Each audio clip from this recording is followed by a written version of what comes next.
Class captain হিসেবে তোমরা যারা আগ্রহী তারা আদর স্যারের কাছে নাম দিয়ে যাবে। 1 ঘন্টা সময় পাবে। তোমরা এখন ডিসাইড করো এই ক্লাস ক্যাপ্টেন হিসাবে নির্বাচনে অংশগ্রহণ করতে চাও। তাহলে তোমরা অবশ্যই সুষ্ঠুভাবে এই নির্বাচন কাজটা সম্পন্ন করবে। বাই।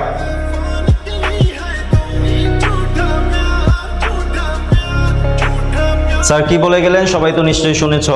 নাজিয়া, ক্লাস ক্যাপ্টেন হিসেবে তুমি নির্বাচন করো। আমি হব না। তোমরা কেউ নির্বাচন করবে না? লিডার হতে চাও না কেউ? ওরে ভোট দিবে কে? আরো মিমের নাম দেখছি। আর কে? আর কেউ নেই? তোমাদের মধ্যে আর কেউ যদি না দাঁড়ায় তাহলে আরোহী কিন্তু বিনা প্রতিদ্বন্দ্বিতায় নির্বাচনে পাশ করে যাবে। আমাদের ভিতর কারো নির্বাচন করা উচিত। তুই দাঁড়া না। তুই দাঁড়া, নাইলে সাকিব, শান্ত, মিরাজ, তোরা কেউ দাঁড়া। আর কেউ নেই? আছে স্যার। সাথী, সাথী তুই নির্বাচন কর। মেয়েরা সাথী নির্বাচন করবে কিনা সেটা তো তুমি বললে হবে না।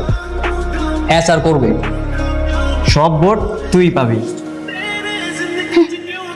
লিডারশিপ রক্তে থাকতে হয়। আজকে যে নির্বাচনে দাঁড়াবে সে আমার পরিবারের শত্রু হয়ে যাবে, আর আমার পরিবারের শত্রুদের। স্যার আমি দাঁড়াবো। ঠিক আছে শায়লা সাথী, তুমি 1 ঘন্টা সময় পাবে। এর মধ্যে নির্বাচনের সব প্রস্তুতি নিয়ে নাও। কনগ্রাচুলেশনস।